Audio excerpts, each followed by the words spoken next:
kuwaas ay ka mid yihiin dhirta noocyada kala duwan sida geedka meegaga sarmaanka iyo geedo badan oo faa'iidooyin bulshada gobolka mudug sida magaalada Gaalkacyo nawaaxiga deegaankani waa deegaan aad iyo aad u barwaaqo badan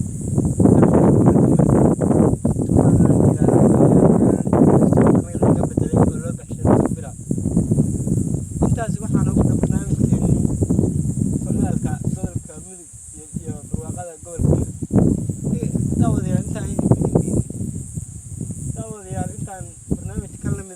intaan barnaamij ka lamid ku kulmi doono waa anaga isku duwan oo kaga tagayna. Assalaamu calaykum.